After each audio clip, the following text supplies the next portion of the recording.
Good morning, and welcome to our morning conversation. This week's preaching lesson is from Isaiah chapter 61, where the prophet says that the Spirit of the Lord is upon me, and reminds the people that God is present to help, to comfort, and to bring good news.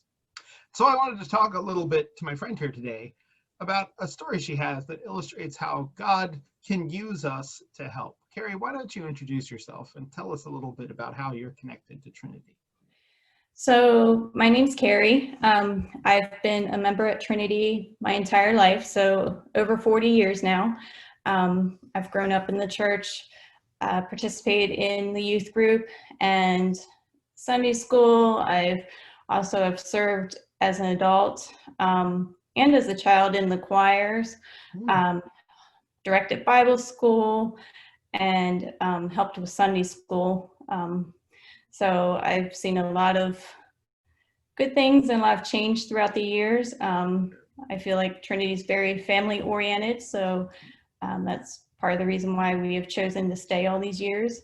And I have been baptized and married, and my children have been baptized all at Trinity as well. So yeah, it's awesome. Through the generations. Yes, it is. So you have a story about how God kind of uses us to help in the world. Why don't you tell us a little bit about that? I just feel like volunteering and helping people, it just warms my heart, because you don't know, even taking a meal to somebody or just stopping and saying hello to them, having a conversation, like you just don't know what they're going through. Yeah. And sometimes that can be just so meaningful to them. Yeah. Growing up at Trinity, I've always had a lot of opportunities to help out in the community. And especially now as an adult, I really feel like it's important to give back to the community and to others. When I was in the youth group at Trinity, I was among the first group that did a service project down in DC. We went down to the DC Central Kitchen and actually worked with the homeless, served them meals, went out onto the streets and took them bag lunches. And we did that for several years, and then the trip got changed to another location. But where we went was not very safe, but it was very uplifting to help, to reach out to these people and help them in times of need. And I remember one gentleman in particular, we went back 3 or 4 years, and every year he was there in the same exact spot. And it got to the point where we knew him first name basis, and he looked forward to us coming every year because it was always at the same time. And his example of why he ended up on the streets was because he actually was a vet, and he had served and just wasn't able to make ends meet when he came home. So that really felt good to help him out. And I've often wondered where he's at today, if he ever did get back on his feet or how he made it through. So that's one opportunity of when I was younger helping. I've also, through the years, I volunteered a lot.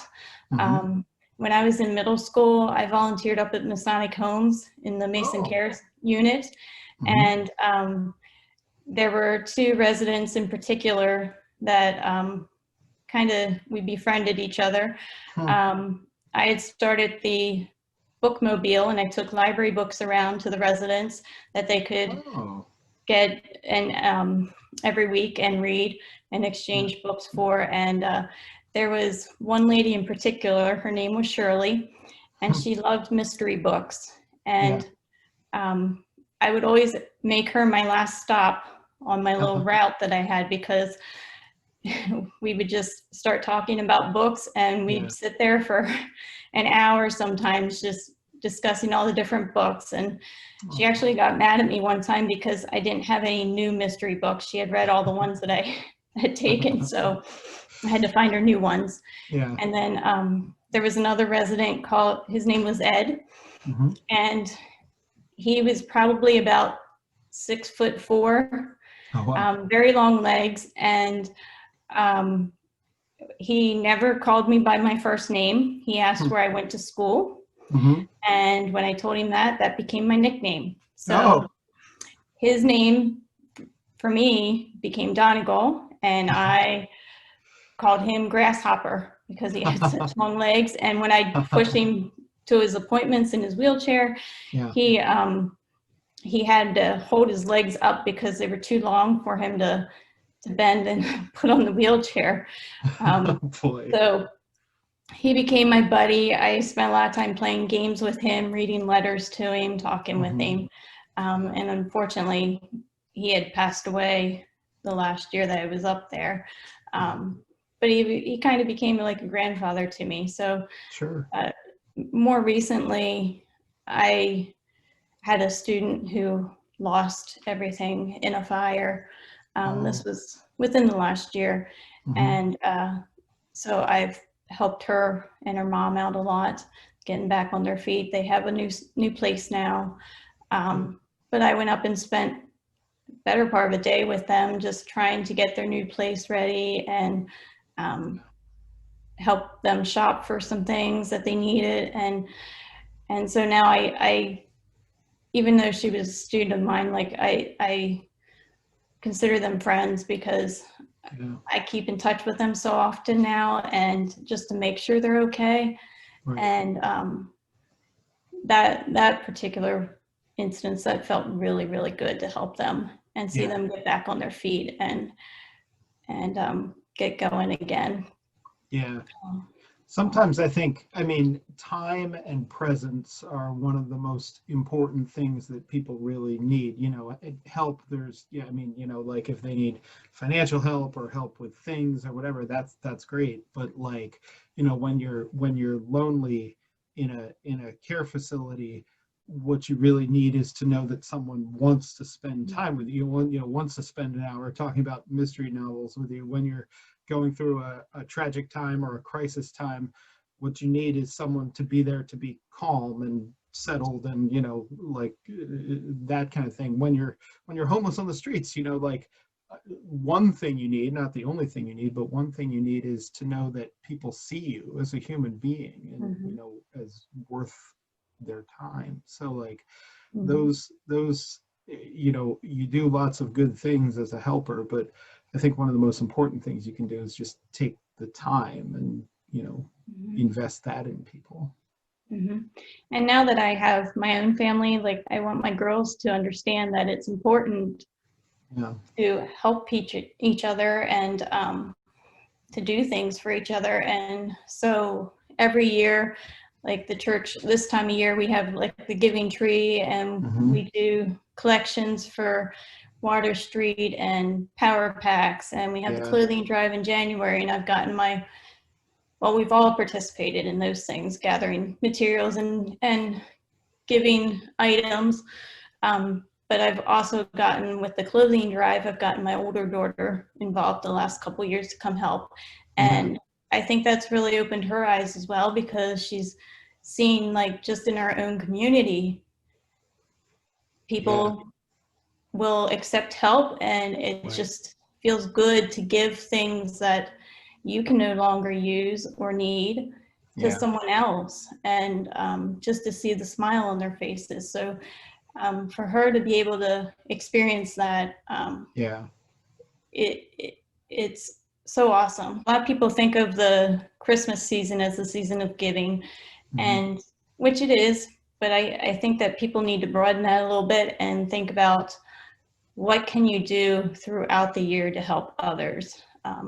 You know, even holding the door open for somebody, it can go a long way.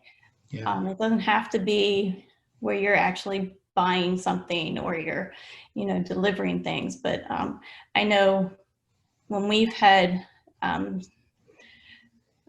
had some health issues in the past, and our other daughter has, people didn't even hesitate. We got cards in the mail, meals were delivered, and it just made things so much brighter and easier to manage. So it's just, kindness goes a long way. And I just want people to be able to experience that. Yeah. And I really think that, what we're trying to do as a family, as a community at Trinity, is to instill, that kind of attitude, like I said, that kind of spirit into our people. And I know that you, as a mom, are trying to instill that attitude, that spirit into your children. And I'm really grateful for that, because it's not just that you're a helper and have been a helper, but you're raising helpers, and you're sort of spreading the helper gene in the world. So Yeah, and I'm trying to do the best I can, because with my older daughter, she really is kind-hearted. Both my daughters really are. yeah. But my older one especially has always been very kind-hearted. And so from a very young age, we have found ways to help her get involved in things that we've done to help. And my younger daughter, with her being special needs, she can't always do the same things that her older sister does, but we still try and find ways for her to help as well. And she loves to help. She loves seeing people and being with people, and just, they both just have such good hearts, and want to spread their love. And so I think it's important for us to model that for these kids, and help them grow up and see that there are opportunities outside of their house, and outside their own home, and that it's okay to help someone else out, regardless of the situation, and that you find a way to make things work for yourself and get through difficult times. And so it's rewarding. It's very rewarding. Absolutely. And the only way we get through in this life is to help each other out. I'm convinced of that. Well, I'm so grateful to hear this story, and to hear about, some of the ways that you've been blessed to help. And I know that God is using you in the world to be a helper, and to, like I said, train more helpers. So we're so glad to have you and your whole family and all the generations, as a part of our family at Trinity. Thanks so much for having this conversation with me, and I hope you have a great day, Carrie. Thank you. We'll see you again soon. Bye. Bye-bye.